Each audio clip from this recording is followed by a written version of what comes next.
Dear Dr. Sharice, my opportunity to take a lot of the questions that you all try to slip in my DMs and do something constructive. Dear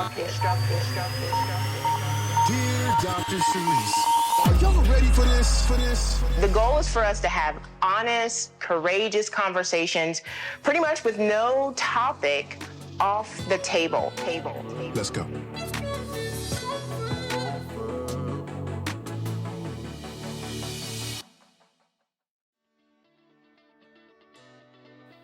This week's listener question is one of my favorite things to talk about, actually. It was submitted by Becky N. from New Jersey. What's up, Jersey? I've recently met a lot of people from Jersey. It is one of my favorite places to visit, but let's be honest, I probably say that about everything. So Becky asked, as a psychology student, I was taught personality disorders are difficult to treat and require extensive therapy and a willingness to work towards it. What are your thoughts? Is there recovery or hope for a recovering type A personality? A fixer. She says, yes, I'm asking for me, LOL. So the first thing that I want you to understand is there is a difference between personality traits and personality disorders. We all have various personality traits that are developed as we grow up based on the parenting style that we were raised by, our genetic temperament that we do get from parents or grandparents or the caregivers in our life, environment. So there's genetic factors and non-genetic factors that kind of form together our personality. Your personality changes over time.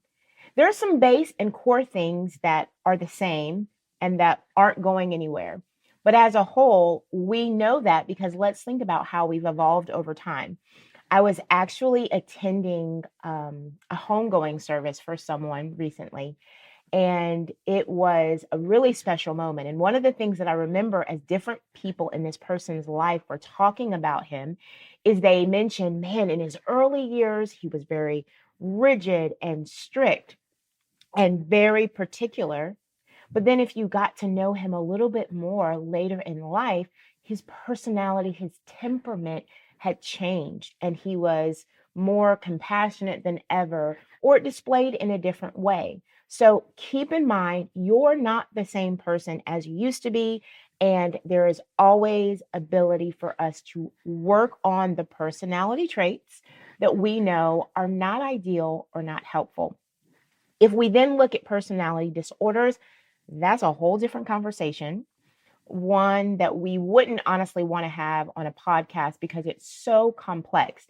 But to let you know the difference, because that's what I really want you to understand, a personality disorder is a cluster of personality traits that have almost become ingrained due to some biopsychosocial, biological, psychological, and social factors, and typically some form of trauma or traumas.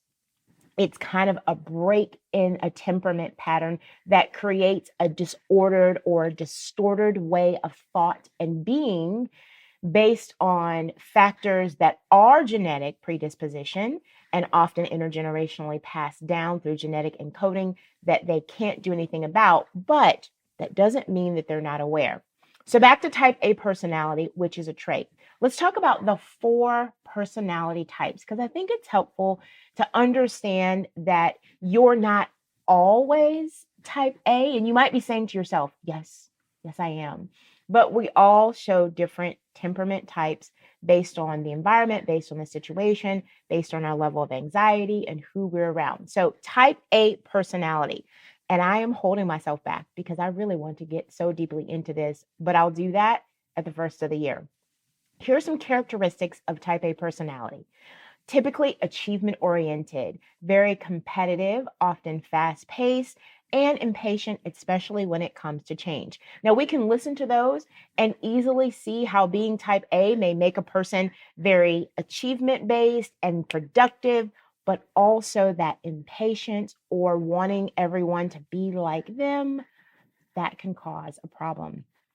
Can you change it? That was the question that you asked. Hold that thought. let me go through the other personality types.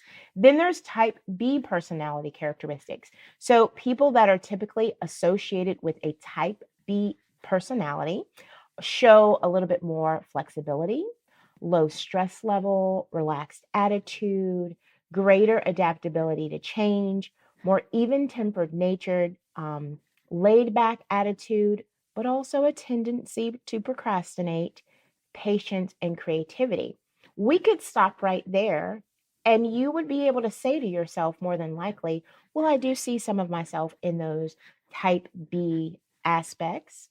And it's recognizing that the most important thing for you to be mindful of is we move in and out of various personality traits, but the one that shows up in our dominant moments is going to be the one that has the most muscle, the one that has the neural pathway that has been the most ingrained. So a lot of your personality traits are wired in over and over through your habits. So even before I get to the next two personality traits, let me say this. If you can change your habits, you can change your personality trait because your personality traits are attached to your habits. It's a way of thinking, it's a way of behaving, it's a way of feeling that has been conditioned likely early in life.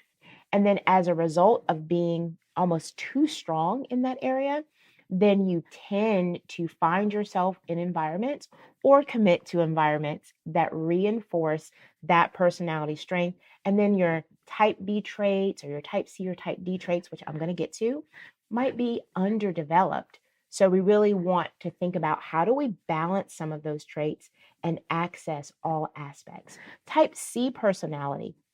So when you're kind of prone to type C personality characteristics, this is an individual who's going to be a little bit more passive.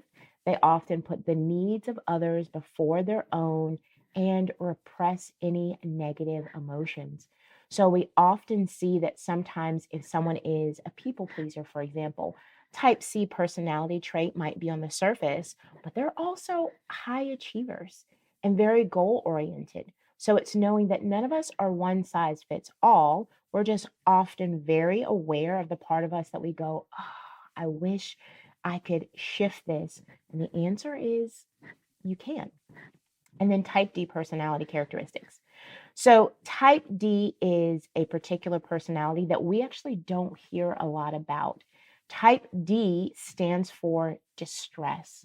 So when you are kind of over displaying or displaying this personality characteristic set, you're going to have feelings of worry, sadness, irritability, a pessimistic outlook, negative self-talk.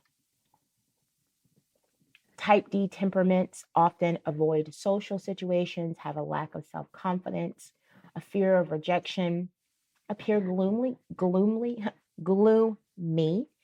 and express some hopelessness.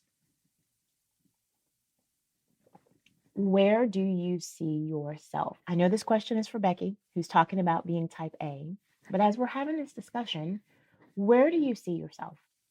And then also think about where do you see yourself shifting?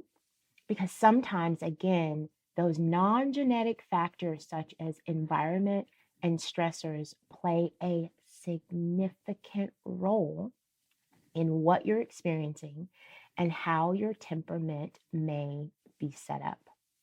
Now, the question that Becky wanted to know most is there help for me? I'm a fixer. Can I make it stop? If you are resonating with this question and you've seen yourself act in that type A dynamic, I want you to really spend some time uncovering when did you first notice that you were a fixer? How does that role play a part in your identity, in your what I like to call survival habits? How do you feel if you're not fixing?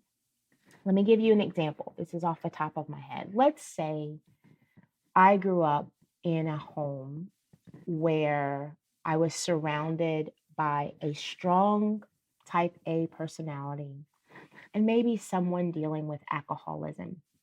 And the combination of both created this need for everything to be done extremely well because I'm trying to please the parent who I'm watching go a million miles per hour and overcompensate because that's what they've been taught.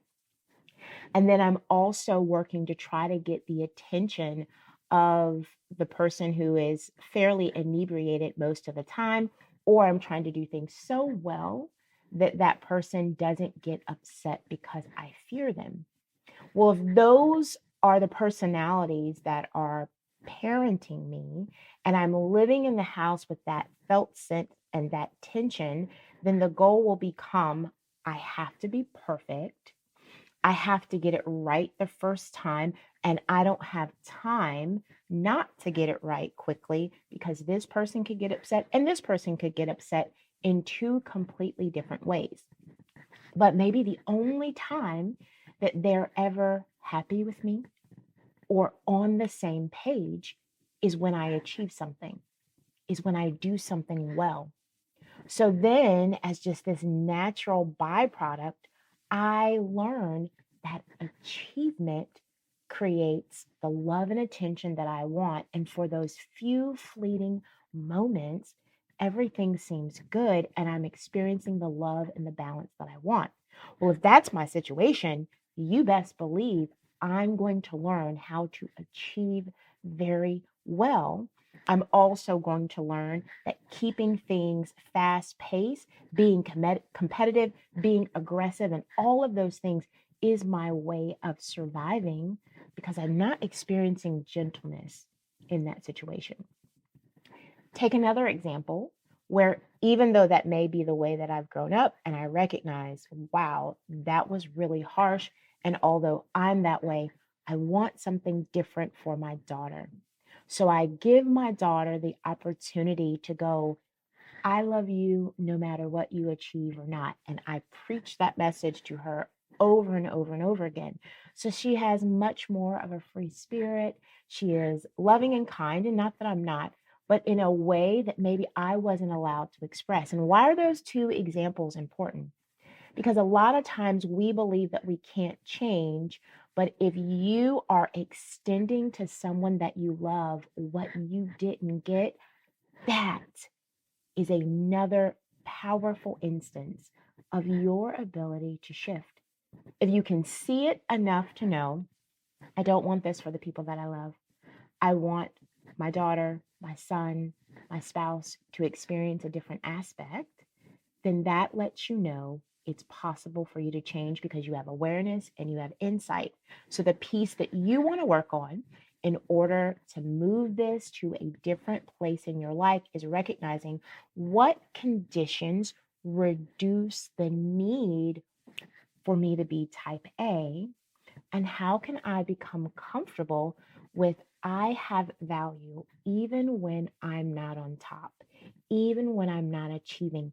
I can give myself permission not to always be working on something and really abandon that myth that a lot of type A personalities have that if you're not constantly thriving, you're not living, or if you don't do it perfectly, you failed, because that simply is not true.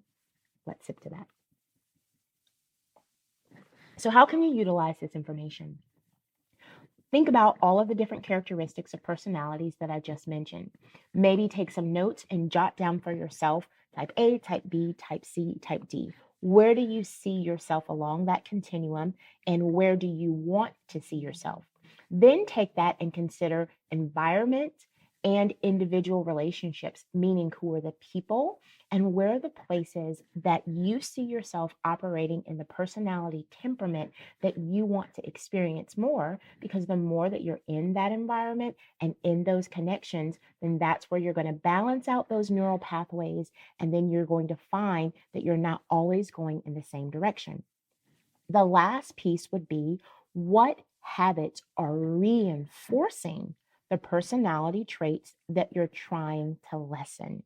So habits wire the fire. They're what creates the neural pathways. So if your habit is, I take on too much in achievement because I'm used to connecting that to my identity and my worth as a type A personality trait, then in order to create some neuroplasticity, some change, a shift, I would encourage you to really work to pause before you consider fixing a situation, before you consider agreeing to take on another responsibility, and simply work on managing the initial distress of, I don't have to be everything for everyone. And when you work on it, let me know how it goes. It's been really neat to see how you all are taking these things, talking to other people, sharing them with your children and your friends, and then coming back to let me know. You can check out in the show notes all the different ways for us to stay connected. And remember, if you love this content and this way of being, join me on Cadre every Wednesday at 7 a.m. EST. Cadre is an amazing wellness app. I'm on there live every Wednesday, and this is actually going to be the topic of my January 2024 content. I am going to go deep into personality traits, how they impact your health and your eating habits, and how they can inform the way that you are moving through the new year. But what I want you to really keep top of line is that knowledge is not power without application. I may have answered something for you. I may have given you an aha, but I always want you to leave this moment and think about, what do I want to take from this moment and how can I apply it to my life? Until we meet again,